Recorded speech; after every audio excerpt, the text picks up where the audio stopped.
আচ্ছা মহামন্ত্রী, শিবরাত্রি আর কদিন বাকি বলো তো একটু। মহারাজ, এই তো আর মাত্র 7টা দিন বাকি রয়েছে শিবরাত্রিতে। এইবারে শিবরাত্রি হবে স্মরণীয়। কেবল রাজপরিবার নয়, সকল গ্রাম অংশগ্রহণ নেবে। মহাদেবের আশীর্বাদ যেন সকলেই পায়। মহারাজ, নারীরা যেন আলপনা, প্রদীপ আর ভোগের আয়োজন করতে পারে, সেই ব্যবস্থা আপনি কিন্তু করুন। অবশ্যই। এই উৎসব হবে প্রজাদের সঙ্গে রাজপরিবারের মিলন উৎসব। শিবরাত্রির দিন কেউ মন্দিরে পরিষ্কার করছে, ঝাড়ু দিচ্ছে, আবার কেউ আলপনা দিচ্ছে, কেউ আলোকসজ্জায় সাজিয়ে তুলছে মন্দির। আর সন্ধ্যায় যে শিবরাত্রির পুজো হবে, তাই সকলে মিলে একসাথে সমাবেত হয়েছে এই জায়গায়।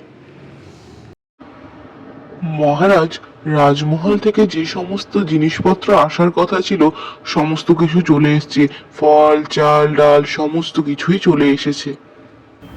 মহারাজ, আমায় ক্ষমা করবেন। আসলে আমি একজন গরিব মানুষ, এই দুমুঠো চালের বেশি কিছুই দিতে পারবো না। ঘরে এই দুমুঠো চালই বাকি ছিল, তাই এনে দিলাম এই মহাদেবের জন্য। মহাদেবের পুজোয় দানের মূল্য নয়, ভক্তির মূল্য বড়। তোমার চালই আজকে ভোগের প্রথম উপাদান হবে।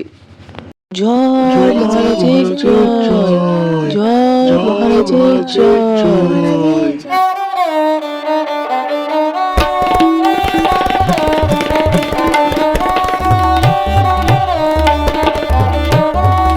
মহারাজ, রানীমা, রাজ অভিষেকের সময় হয়ে এসেছে।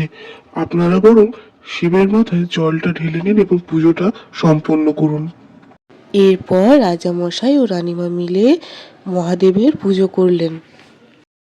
আজকে মহাশিবরাত্রির দিনে মহারাজ সকলের জন্য সামান্য ভোজনের ব্যবস্থা করেছেন।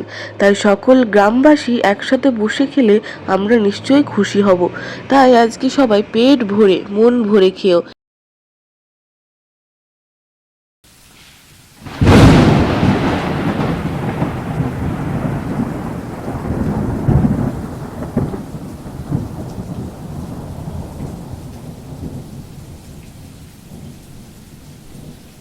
মহারাজ, বাইরে যে আবহাওয়ার সৃষ্টি হয়েছে, আমি যেন দু চোখের পাতা এক করতে পারছি না সারা রাত। যেন ঘুম আসছে না, দম বন্ধ হয়ে আসছে। জানি না কেন মনের মধ্যে এক অদ্ভুত ভয় কাজ করছে। কিছুই বুঝে উঠতে পারছি না মহারাজ। হ্যাঁ রানী, তুমি ঠিকই বলেছ। কেমন যেন এক অদ্ভুত ভয় কাজ করছে মনের মধ্যে।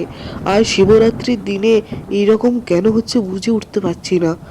চলো বরং বাইরেটা গিয়ে একটু দেখে আসি, যদি মন একটু শান্ত হয়।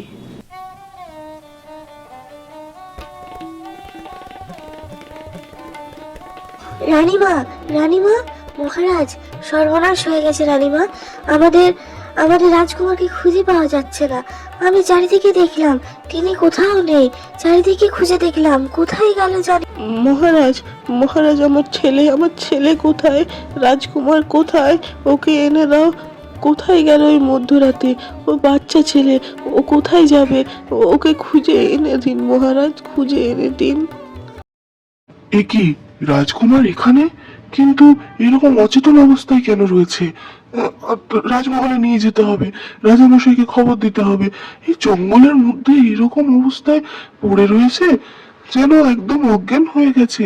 কোনো কথাই বলছে না। যাই যাই, নিয়ে যাই। আহা রানী, তুমি কেঁদো না। রাজবৈদ্য তো দেখে গেল রাজকুমারকে। কই তেমন তো কোনো অসুখ বুঝতে পারলো না। আমি বরং একবার রাজপুরোহিতের কাছে যাই শিব মন্দিরে। সেখানে যদি কিছু বুঝতে পারি, তার সাথে কথা বলে আমি বরং যাই। পুরোহিত মশাই, আপনাকে তো সবটাই বললাম। আমার ছেলেকে অচেতন অবস্থায় ওই মাঝ জঙ্গলে পাওয়া গেছে। আর তারপর থেকে কথাও বলছে না, কিন্তু তার কোনো অসুখও নেই। বৈদ্য দেখে গেছেন, বললেন একদম ঠিক আছে, কিছুই বুঝে উঠতে পারছি না। আপনি কিছু কি জানেন আজকের দিনে, এই শিবরাত্রির দিনে কেন এমন হলো আমার ছেলেটার সাথে? মহারাজ, কিছু মনে করবেন না।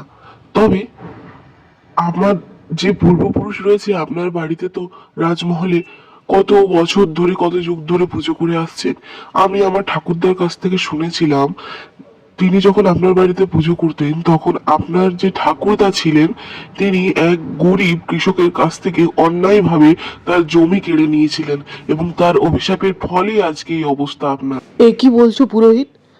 আমার ঠাকুরদা এমনি করতে পারলো? একজন গরিব কৃষকের কাছ থেকে জমি কেড়ে নিল?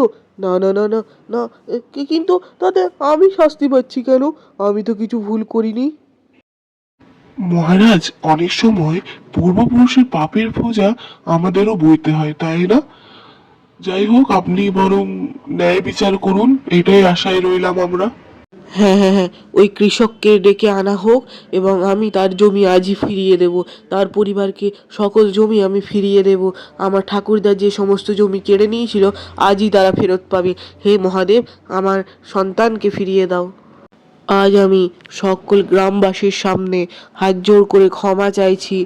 আমার ঠাকুরদা অন্যায়পূর্বক যে জমি কেড়ে নিয়েছিল কৃষকের কাছ থেকে, আজ সে জমি আমি ফেরত দিলাম এবং সকলকে আমি বললাম এই দেশ যেন ন্যায়পূর্ণভাবে চলে, সেই দায়িত্ব আমার।